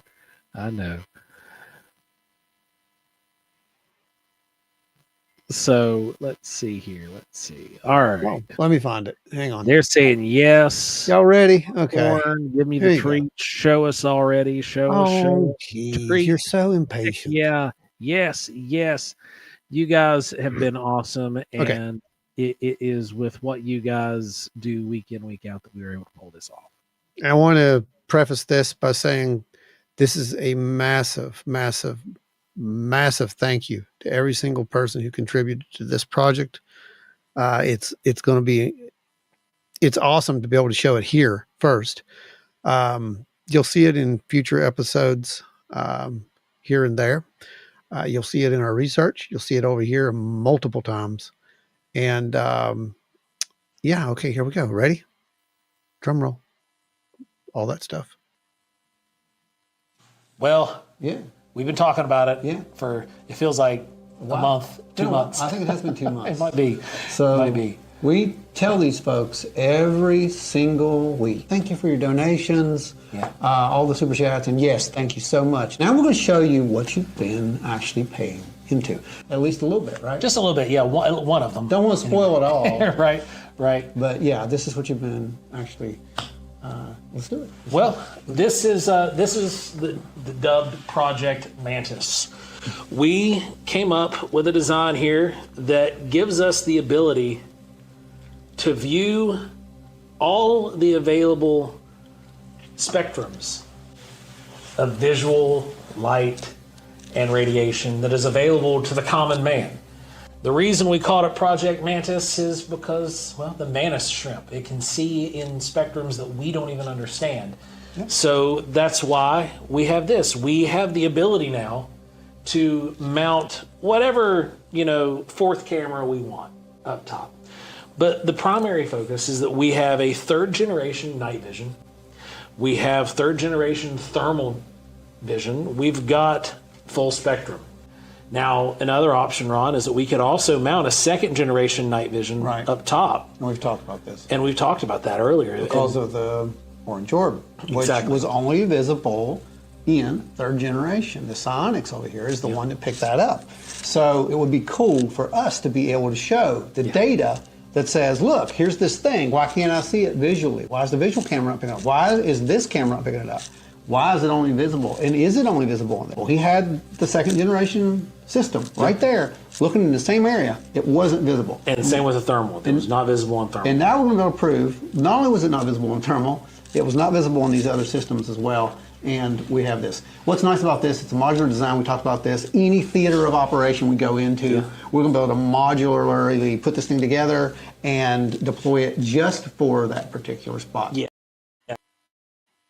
Part two. It gives us the availability to meet each scenario with the exact needs that we require to be able to collect data. Because not only can we mount cameras, we can also mount multiple sensors to this as well. So that means that we can measure various sets of data from microwave radiation, Yeah. gamma radiation, audio, thermal radiation, into the invisible spectrums of light, and have it all in one point. The really nice part about having the cameras like this is that we can find one singular focal point for the cameras, and then having it all mounted in one place like this, when we train it in a given location, it all goes and the eyes see the exact same focal points no matter what position we throw it at. So any sort of movement that it captures, every single one of those cameras is going to capture the same data. Yeah, it is the all-seeing eye right here. Yeah. And it's going to hopefully give us what we need to nail these things down, and at least get the data. Right. I mean, we've got some pretty good shots of them so far. But I want all that, and so do you. We all want this. We want it in a data package where we can say, okay, look, it's not a bug, it's not a bird, it's not a plane. Yep. This shows you that it's not. There's something anomalous about this, and that is going to absolutely give us that ability. Well, Future Joe, go ahead and slap that scroller and start reading these people off, okay? Thank them for what this is. Stay wild and weird, everybody. That would be past Joe. It'll be future because we haven't recorded it yet. We just, what? Time doesn't matter. Time doesn't matter. No. Time doesn't exist. Yeah, Atwater, man. Okay, anyway, like you said. Stay wild and weird, guys. everybody. This show is free. Thanks to our executive producers, Adam Good, L.W. Marshall, Larry Hose, Eyes in the Woods, John Smirker, Richard Minnick, Luke McCombs, Teresa of Teresa's Haunted History of the Tri-State, Ada Cox, Nancy White, Scott Holbrook, Lisa, a.k.a. Dances with Orbs, Finding the Trackway, Tommy Swigger, Pat, Seth Beans Lamille, Kenny Hess, Small Town Monsters, of course, James Nelson, and our amazing super chatters that we absolutely could not do this without. Octopus with at least a few friends, Dewey Edwards, the Deucer himself, N.W. Hall, Uvaru 235, Spooky Appalachia, Lady Wolf, L.R., Guitar Chains Craig, Travis Urednick, Jeffrey Steele, Russ Bailey, Chris Coots, Bigfoot, Littlefoot, Terry Summerfield, Sarah Ramsey, Julie Bug, Donna Ho, Angie Breeden, Jen Clower, Jamie Snell, Ike the Fob Daddy Fauber, Ashley Hilt of On Wednesdays We Talk Weird. Then we've got Lotus Flower, Wendy the Pooh Bear, Asher's Creation, Spirit Brothers Paranormal UK, Pat Noble, Kim Drescher, Paul Sherman, Rick Skinner. Thank you guys. You are the reason that we were able to build this contraption, and we cannot wait to actually deploy this in the field very, very soon. Yeah, we have a specific target that this thing was built for, and I'm hoping, I'm really hoping that we can achieve what we are setting out to do, and that is a non-blurry, all spectrum image of whatever this phenomenon may be in this area. Enzo says, very nice, gentlemen. I'm building a very similar array. Looking forward to see how it works out for you. Thank you. Thank you. Thank you. Thank you. We can't wait to kick it off. I've done some tests with it already with just the modular unit to make sure everything fired and was easier to deploy prior to, actually sitting it in the field. And boy, oh boy, it's going to be awesome. He says the proper aiming is a pain, isn't it? It's actually not nearly as difficult as you think, because the majority of those cameras will all link to various tablets, and we can use those as viewfinders to help us set a mark. I'm going to pick a landmark while we're essentially zeroing in the cameras, and I'm going to put that landmark in the bottom right-hand corner of each camera, so that way they're all kind of viewing the same sky, so to speak. Then let's see what else you guys had to say. Everybody thinks it's awesome. Dances with Orbs stayed up to see it. Now she's going to bed. Oh, Then, state of the sea. yep.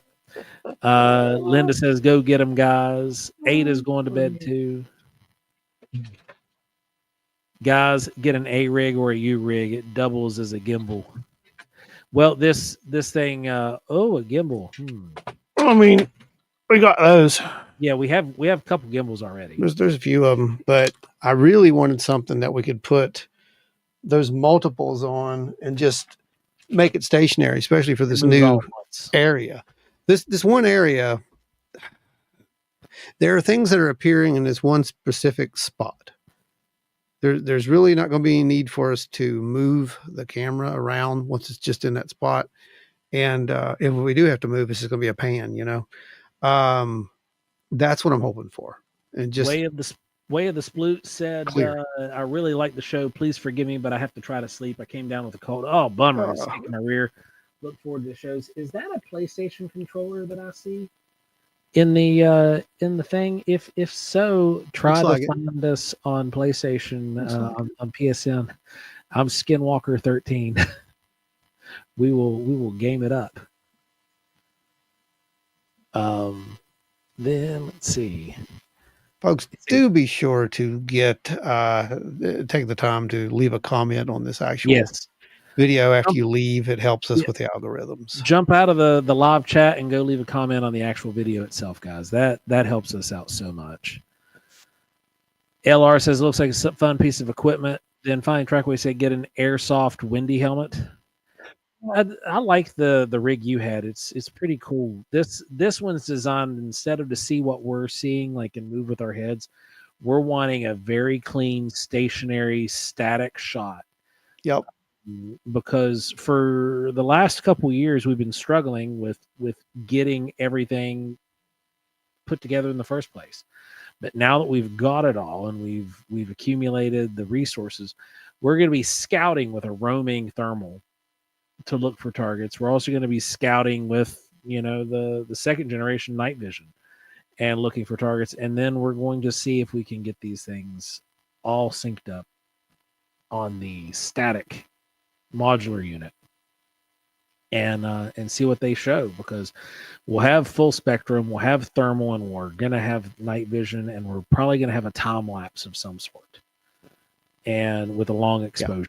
Especially for out there. Yeah. So it's going to be it's going to be something else when you got we're going to be able to see the whole spectrum. And I know I saw where Tony said something about what Lou said.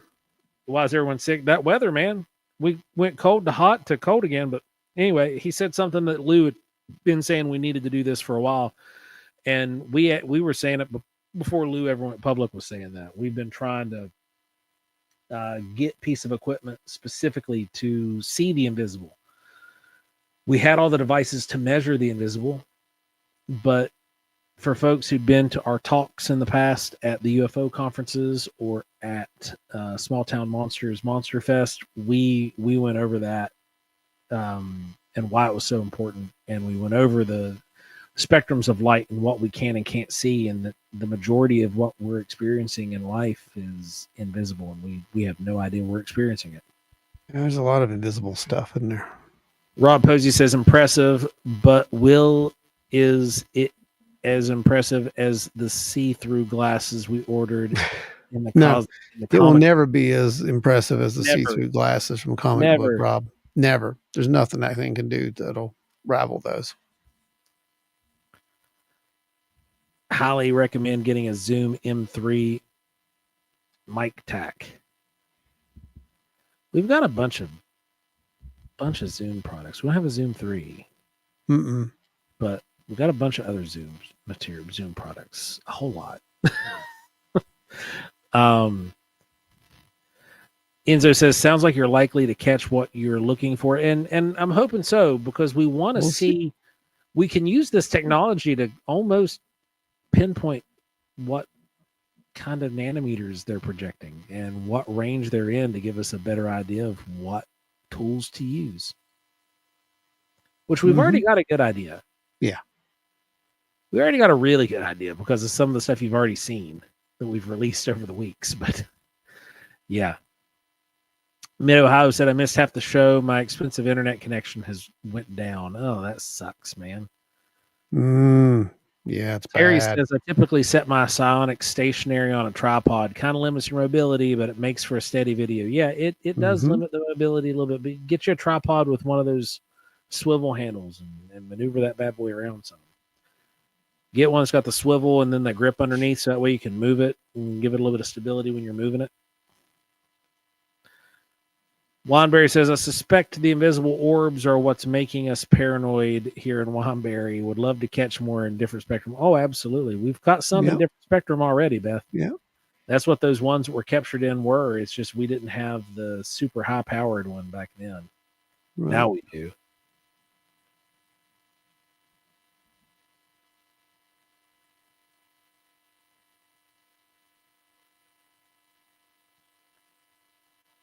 So, Ron, what are you thinking? I was just reading the comments, but I think we had a pretty good discussion. This is one that's been needed to be had for a while, and it's just a matter of having it the right way. And we didn't lose too many people, so I guess everybody's all right with the message. I mean, we didn't say anything that pretty much wasn't what a lot of people were thinking anyway. I don't think. It's just that we said it, but. Again, making fun of, what is your next setup made a red phosphor night vision? Don't shoot what you see. Yeah, we're gonna go looking for the demons with the red phosphor. That's the plan, man. You got us. Yeah. But no, I think that it's important that we don't. What's the word? If we don't perpetuate some of this stuff. I think that's what I'm trying to get at. We don't perpetuate some of this stuff. What do we weirdos get pre-exclusive? CE7. What's a CE7? Sell on ticket prices. I sub 5. What is a the golden ones. CE7? Do we make our own thing? Is that what this is? Okay. CE7. All right, let's claim it. Let's jump straight from 6 to 7. We're there. CE. I've got so many ideas running through my head, but they're not safe for you to. I wouldn't say those things, but because I think a CE6 would be just normal, hopping on board the ship. I mean, maybe CE7 could be sitting back and having a margarita with aliens. Hey, there we go. That's it. Yeah, we'll go. And I'm down with that. And you're invited. Sure, Octo. Come on. Yeah. We'll make some margaritas for the aliens. It'll be great. Clapping them alien cheeks. No. What's wrong with you? Sick. That's why they never talk to you. That was the funniest thing about the whole Invade 7 or 51 thing. Yeah, it was great. Anyway, I'm literally tears running down my face right now, Octopus. Just so you know, it was so hard to hold the volume in. Yeah. That's it. But no, I think we had the conversation. I think we had it the right way, and just got to stop making fun of people. That's not going to help anything. If you're making fun of people to boost your own popularity, that's not using other people's drama to boost your popularity. Not how you do this. You just don't do that. Don't do that. Like we tried to. We're not looking to garner anything from the conversation we had. We only have 2,500 people. Yeah, we're not trying to get famous off other people's drama. We're trying to clear up some of the air and express some of our own concerns that we have regarding their drama affecting the rest of us. Yeah, because we have a pretty good little community or local community. Exactly. Important question here. Chiefs, Eagles, commercials, or halftime show? Ooh. I'm going Fortnite. Yep. I've never really been a sports fan because we playing Fortnite.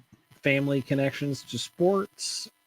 And I got bought off of a team and it wasn't fun, so it ruined sports for me. That's a long story. It's actually on one of the podcasts in the past. Yeah. I don't know which one. You have to go listen to all of them to find it. All of them, just like the folks in Washington DVC did. Just like the Men in Black did. So I'm going to go with the Chiefs just because that's my father-in-law's team, and definitely commercials. CE7 is where they teach you to drive. They teach you to drive. Yeah, that's where we go in. Instead of crashing the UFO, we actually pilot it. Oh my God. I enjoy myself. Entertaining. We'll be back. Well, thanks, Vincent. They're Vince- usually not like this at all.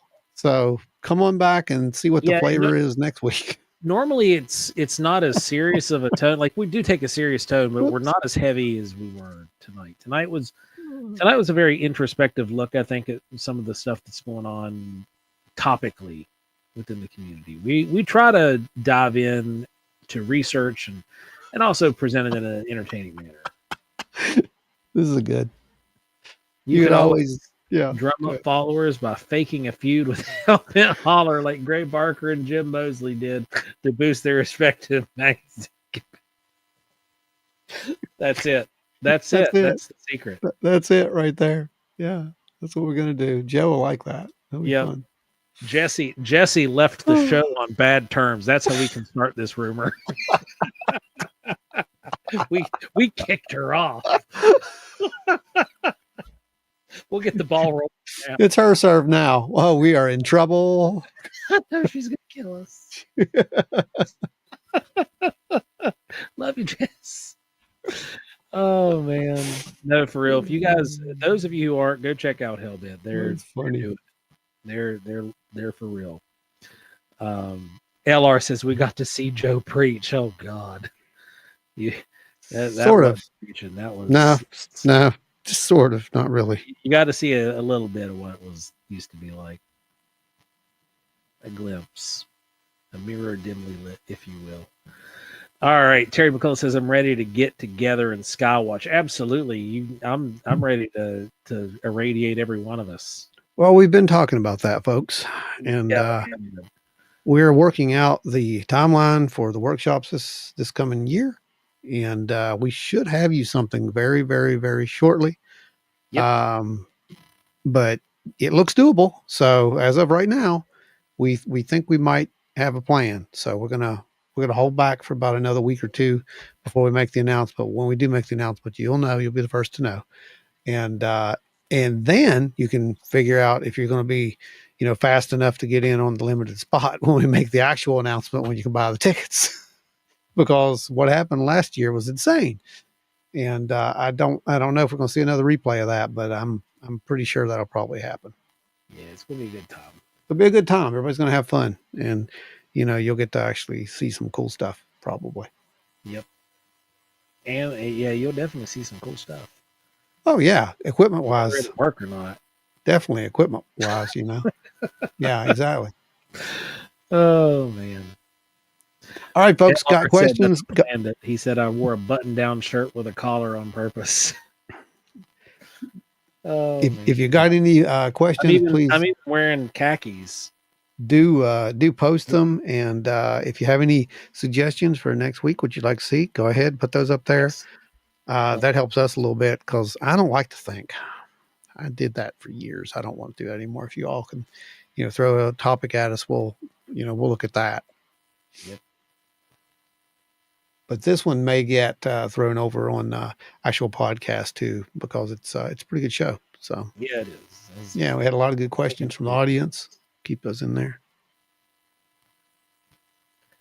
I want to go do a Skywatcher's night. There you go. Okay. It's kind of cloudy. At least it is. Yeah, it's kind of. You're going to be seeing a lot of orbs on your lens in the form of raindrops. Raindrops being lit by lightning. Speaking of which, everybody be careful out there. There's some weird weather. I actually just got a national flood warning alert like 2 minutes ago. So keep an eye out. Stay safe. Don't drive through the water. Don't be dumb. Don't do that. So guys, tonight was fun. I hope you enjoyed it. I hope you got something from it. We weren't trying to tell anybody, and we never do try to tell anybody what to believe, how to believe, what to do with the information that you got. Just be objective with it and look at it for what it is with as little inferencing as possible. Keep your smarts. Yep. And let it speak for itself, and don't try to ever speak for it. So, and if you have any experiences, yeah, if you have had experiences, you can reach out to us and talk to us about it, especially if you're not really wanting to go super public with it, but you want to talk with somebody who's going to listen to you and who will hear you out and even maybe help you out. Yep. Get a hold of us. I've talked to this person for almost 2 years now, and you don't know them, and you won't, because that's how it works. So if you feel that you want to have that conversation, feel free to reach out. Like I said, we're both experiencers. I've actually had the experience like this. Joe's had some weird stuff. We don't even know what happened to Joe. It's just too long of a story. At Yeah, this we point. really don't even talk about it much. Honestly, don't a know lot what of happened to that's Joe. not talked about. Yeah, that's just, it's bizarre. And I can't even understand it. And that's worrisome. So When you start factoring in all the Yeah. there's just a lot. there's a lot. There's a lot, but that's what the book's for. So, Yeah, eventually. y'all can read that later in Yeah. the interim. So anyway, next week, thank you all. Multiple blessings to every single one of you who made the show possible, obviously, and helped us build the the mount system, the Mantis mount system there. Not claiming that that's the first time, by the way. I know some people are going to look at this and think that we made some big giant claim, that we were the first to do that. We're not. Nope. And there are multiple people out there doing it, but that's how you want to do it. So get out there. I hope that inspired some of you. So get out there and do the same thing. Try to get the data, get some good data that we can use. Try to, validate this stuff so we know what we're looking at. So we know it's not, the moon or a mosquito, or whatever, right? Or the moon frowning. Or the moon frowning. Yes, because the moon was upside down the other night and it was very sad. Oh, man. All right, I'm going to go feed some geckos and probably go play a little Fortnite. So I'll see you all next week. Joe, take us home. Guys, thanks for joining us tonight. It's been a fun show. We've had a great time with you, and we always appreciate you all hanging out with us. We can't express our gratitude to you guys enough. You all are absolutely amazing. If you've had an encounter, reach out to us at wildandweirdwv@gmail.com, or if you want to report the sighting in an official capacity, you can go over to wildandweirdwv.com, click report a sighting, fill out the form. We'll be in contact.